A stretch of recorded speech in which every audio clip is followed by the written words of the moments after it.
Oke, baik. Terima kasih atas waktu dan kesempatan yang telah diberikan kepada kelompok kami. Pada kesempatan ini, kelompok kami akan membawakan materi cara efektif mengatasi kecemasan dalam kehidupan sehari-hari.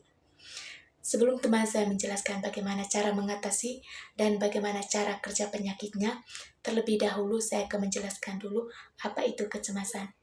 Jadi, kecemasan adalah keadaan emosional yang ditandai oleh perasaan khawatir, takut, atau tidak nyaman terutama dalam menghadapi situasi yang tidak pasti atau dianggap berbahaya. Kecemasan bisa bersifat sementara sebagai respon normal terhadap stres atau menjadi berlebihan dan berkepanjangan sehingga mengganggu aktivitas sehari-hari yang kemudian dikenal sebagai gangguan kecemasan. Kecemasan berbeda dari rasa takut. Rasa takut yang biasanya merupakan reaksi terhadap ancaman nyata yang spesifik, sementara kecemasan cenderung muncul dari ancaman yang tidak jelas atau dari kekhawatiran tentang hal-hal yang belum tentu terjadi. Oke, baik. Di sini saya akan menjelaskan tujuan dari memahami dan mengelola kecemasan. Yang pertama, meningkatkan kesehatan mental. Yang kedua, meningkatkan kualitas hidup. Dan di sini saya juga akan menjelaskan manfaat dari mengelola dan memahami kecemasan. Jadi yang pertama itu untuk meningkatkan kesehatan mental. Yang kedua, untuk meningkatkan kualitas hidup yang lebih baik. Patofisiologi kecemasan melibatkan perubahan dalam fungsi normal sistem saraf dan neurobiologi tubuh yang berkontribusi pada perkembangan dan pemeliharaan gejala kecemasan. Berikut adalah beberapa aspek utama dari patofisiologi kecemasan. Yang pertama, sistem saraf pusat, yaitu kecemasan terkait dengan aktivitas berlebihan di amigdala yang mengatur emosi dan ketakutan, dan gangguan fungsi korteks prefrontal yang mempengaruhi pengambilan keputusan dan kontrol impuls. Yang kedua, neurotransmitter. Ketidakseimbangan neurotransmitter seperti serotonin, norepinefrin, dan GABA berperan penting karena GABA yang rendah dapat meningkatkan kecemasan. Yang ketiga, hormon stres. Aktivasi berlebih dari sumbu hipotalamus, hipofisis, dan adrenal atau HPA dapat meningkatkan reproduksi kortisol, hormon stres, yang dapat memicu gejala fisik seperti peningkatan detak jantung dan tekanan darah. Yang keempat, faktor genetik.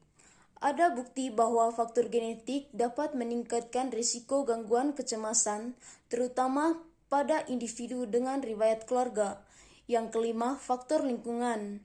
Stres dan lingkungan, termasuk trauma dan tekanan hidup, dapat memicu atau memperburuk kecemasan, seringkali melalui interaksi dengan faktor genetik.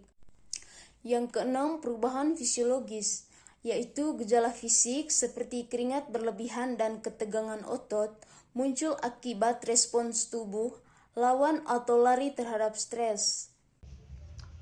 Untuk mengatasi kecemasan dalam kehidupan sehari-hari, beberapa strategi yang bisa diterapkan adalah yang pertama itu latihan pernafasan dalam. Tarik nafas perlahan-lahan melalui hidung, tahan beberapa detik dan menghembuskan melalui mulut. Teknik ini membantu menenangkan pikiran dan tubuh. Yang kedua itu olahraga teratur. Aktivitas fisik seperti berjalan kaki, yoga atau berlari dapat meningkatkan produksi endorfin, hormon yang membantu mengurangi stres dan kecemasan. Yang tiga itu mindfulness atau meditasi. Latihan ini membantu Anda untuk memfokus pada saat ini, mengurangi pikiran negatif yang sering menjadi penyebab kecemasan. Yang keempat itu manajemen waktu. Mengatur jadwal dan membuat prioritas tugas bisa membantu mengurangi perasaan kewalahan yang sering kali memicu kecemasan. Yang kelima itu istirahat yang cukup. Kurangi tidur dapat memburuk kecemasan. Pastikan Anda tidur 7-9 jam setiap malam. 6. Hindari kafein berlebihan. Kafein dapat meningkat tekan rasa cemas dan membuat sulit tidur. Jadi batasi konsumsi kopi, teh, dan minuman berenergi. 7. Berbicara dengan seseorang. Kadang berbicara dengan teman, keluarga, atau seorang profesional dapat membantu melepaskan perasaan tertekan dan menemukan perspektif baru. 8. Latih pikiran positif, fokus pada hal yang positif dan belajar untuk menerima bahwa kecemasan adalah bagian normal dari kehidupan yang bisa dihadapi dengan cara yang sehat.